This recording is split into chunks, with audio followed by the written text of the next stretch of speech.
Welcome to অনিন্দিতাস kitchen. আজকে বানাবো চন্দ্রপুলি বা চন্দ্রকলা। এটি একটি পিঠে রেসিপি। এই পিঠেটা আমি প্রথমবার গুয়াহাটিতে এসেই খাওয়া এবং এখান থেকেই শেখা, তাই আমি আজকে আপনাদের সাথে এই পিঠের রেসিপিটা শেয়ার করছি। এটা খেতে খুব দুর্দান্ত হয়, আপনারা একবার ট্রাই করবেন। আশা করি আপনাদের সকলের খুব ভালো লাগবে।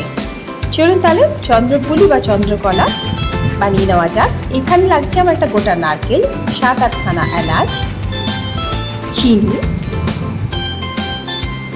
আর লাগছে দুটো গুঁড়ো দুধের প্যাকেট।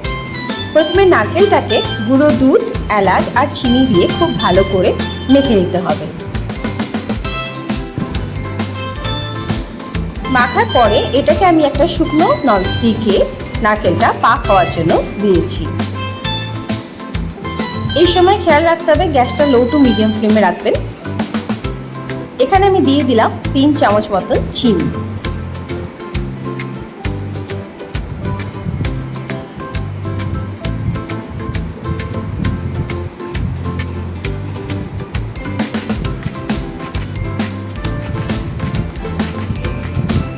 যদি আপনাদের মনে হয় নারকেলটা একটু শুকনো শুকনো লাগছে, তাহলে একটু লিকুইড দুধও দিয়ে দিতে পারেন।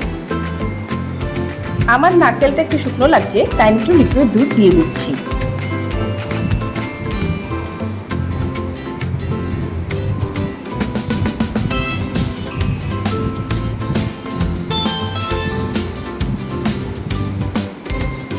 এবার দুধটাকে খুব ভালো করে মিশিয়ে 5 থেকে 6 মিনিট ভালো করে কষিয়ে নিতে হবে।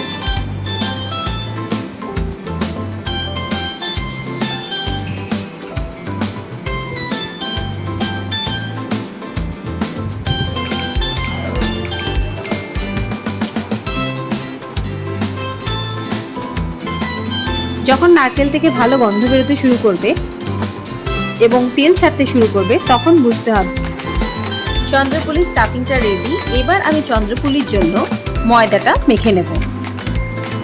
ময়দা মাখার জন্য আমি এখানে নিচ্ছি 2 কাপ ময়দা, এখানে 1 কাপ দিয়েছি, কাপে 1 কাপ ময়দা, চিনি, সাদা তেল আর নুন আর জল। প্রথমে নুন, চিনি, তেল দিয়ে খুব ভালো করে ময়ান দিয়ে নেব, নিয়ে তারপর জল দিয়ে একটা ডো বানাবো। এটা লুচির মতনই একটু নরম নরম হবে, খুব বেশি শক্ত বা খুব বেশি নরম হবে না। ময়দাটা মাখা হয়ে গেছে, আমি ছোট ছোট লেচি কেটে নিয়েছি, নিয়ে এবার এটাকে আমি বেলে নিচ্ছি। খুব পাতলা করে বেলতে হবে, তাহলে চন্দ্রপুলিটা খেতে ভালো হবে।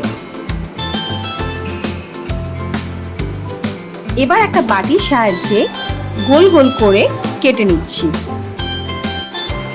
ছোট ছোট লুচির শেপে হয়েছে।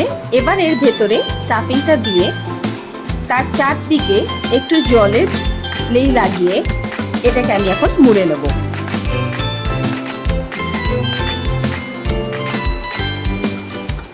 জল দিলে পরে ময়দাটা ভালো করে আটকে যাবে আর ভেতরে যে পুরটা সেটা বেরিয়ে যাবে।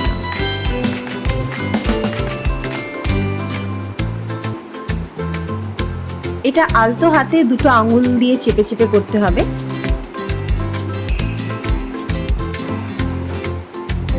এটা আমার হয়ে এসছে। ঠিক এইরকম ভাবে বাকিগুলো আমি করে নিয়েছি।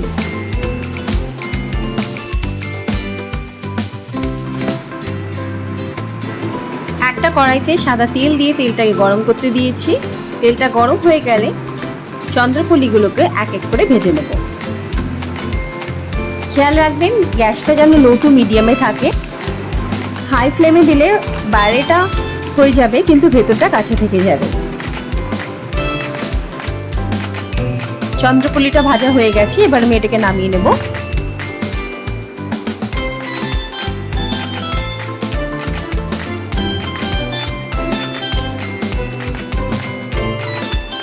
ঠিক একইভাবে বাকি পুরিগুলোকেও আমি ভেজে নিয়েছি। এখন চন্দ্রপুলির শিরাটা বানিয়ে নেব। শিরা বানাবার জন্য একটা বাটির মধ্যে 1 কাপ মতন জল দেব। জলটা যখন খুব ভালো করে ফুটে যাবে, তার মধ্যে আমি দিয়ে দেবো 7-8খানা এলাচ। এলাচটা মাঝখান থেকে ফাটিয়ে দিয়েছি।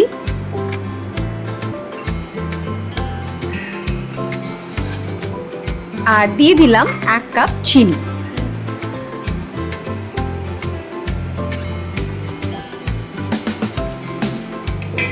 জলটা খুব ভালো করে ফুটে গেলে শিরাটা হয়েছে কিনা দেখার জন্য একটা চামচ দিয়ে কন্টিনিউয়াসলি নাড়তে থাকবো এবং ওর থেকে 1 চামচ নিয়ে একটা বাটি জলের মধ্যে দিয়ে দেখব যে জমাট বাঁধছে কিনা।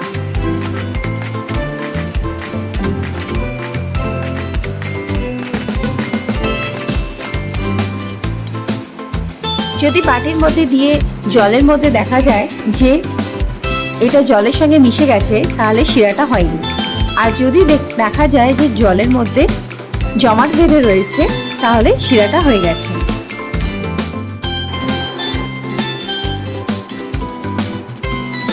শিরাটা হয়ে গেছে, এবার এটাকে আমি গ্যাসটাকে নিভিয়ে নামিয়ে দেবো।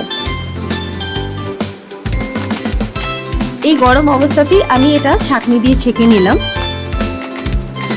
এর মধ্যে এক এক করে এবার চন্দ্রপুলিগুলোকে দিয়ে দেবো।